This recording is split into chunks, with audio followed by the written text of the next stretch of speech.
visiting Munich lives without seeing Marienplatz. It's so Instagrammable. Marveling at one of the most beautiful buildings in Germany, or I should say Europe, a question crosses your mind. How will your friends know you were actually there? So you start taking selfies. But as I have realized during several failed attempts, it's impossible to take one without someone photobombing it. But why? Because so many other people are visiting the same place as you. There are so many gorgeous places in the world just like Munich's Marienplatz, places you would like to see. But when you get there, you realize there are so many others like you, crowding the sights. Welcome to episode number 3 of our Green Travel series. And today we will be looking at a phenomenon called over-tourism. It's when so many tourists visit a place at the same time.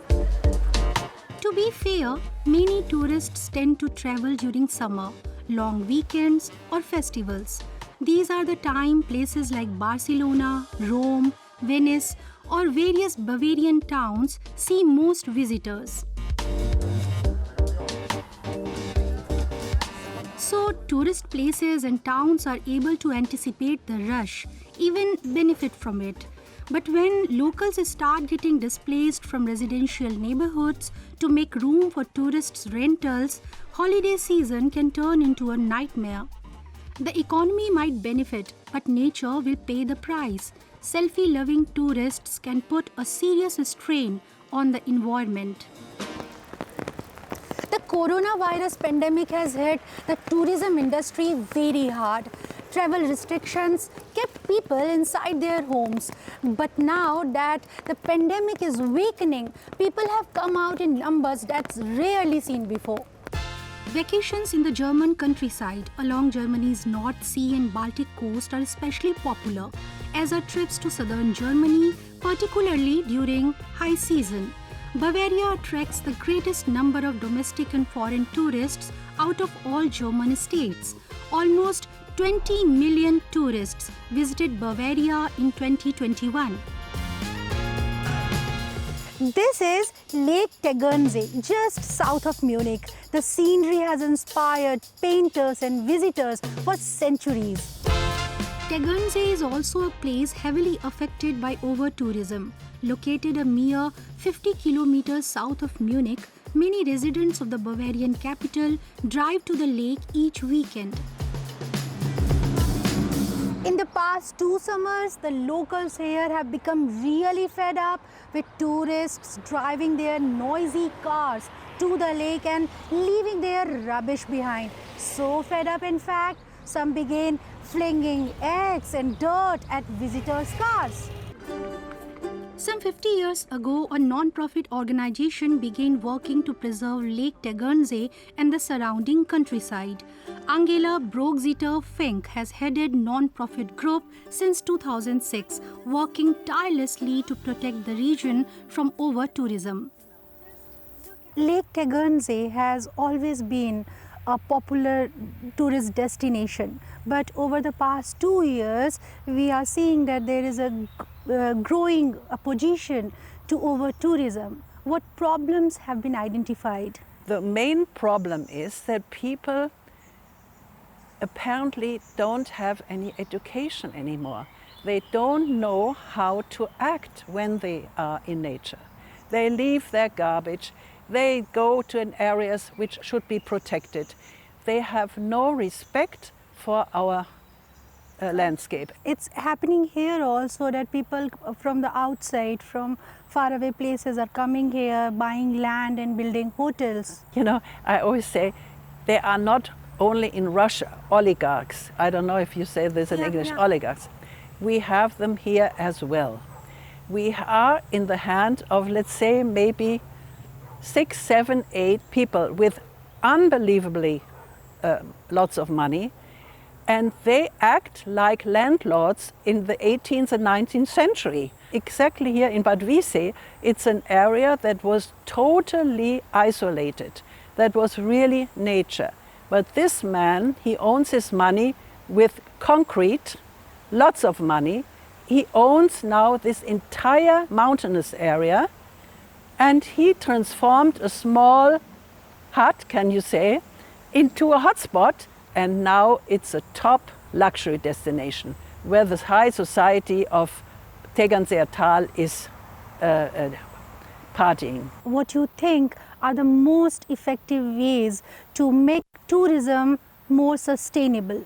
We would need areas that really have total protection. That's what we need. But as long as we don't have a change in politics in Bavaria, this will not happen. Now let's go to the village of Kroyeth. It lies not too far from the busy Tegernsee Lake. It's somewhat remote location. A disadvantage, some would say, is actually one of its unique selling points. Kroyeth is one of 4 so-called mountaineering villages in Germany, a title bestowed upon the villages dedicated to sustainable alpine tourism. But why do we need sustainable alpine tourism? Because even the challenging heights of the Himalayas have failed to deter tourists. This picture says it all, a beeline of mountain climbers waiting to ascend the highest peak on the planet, Mount Everest. The area is littered with plastic, human refuse, food cans and oxygen bottles. Back to Bavaria. This is Heilseerspitze, Kroyeth's tallest mountain. Though today I won't be scaling to reach its peak. Mountaineering villages like Kroyeth try to be different. Their goal is to protect the European Alps from mass tourism. This initiative was originally launched in Austria. Today, villages in Switzerland, Slovenia, and other countries have also joined this scheme. Mountaineering villages prioritize quality over quantity. And that means limiting the use of cars, preserving local cultures and traditions, and practicing sustainable mountain agriculture and forestry. While sustainable tourism sounds good on paper, it can be challenging to implement. The village of Kroyeth, for instance, ran a bus service for hikers to discourage the use of cars. But after just 3 years, they scrapped the service as it had proven too expensive to maintain. So, what can individual travelers do to tackle over-tourism? Step 1. Read up on your holiday destination. Consider carefully your means of transport and weigh up whether you really want to go where everyone else is going. As a general rule, think about how you spend your money. Try to support the local economy rather than, say, large multinational chains. That way, money spent remains in the region, supporting locals. One example could be staying in a local hotel that employs people from the area and serves regionally sourced produce. This concludes episode number 3 of our series on sustainable tourism. Unfortunately, we have no easy solutions to offer. Reducing the number of travelers may benefit the environment, could make traveling more enjoyable for holiday makers, but it also means less income for the locals. So, striking balance is key.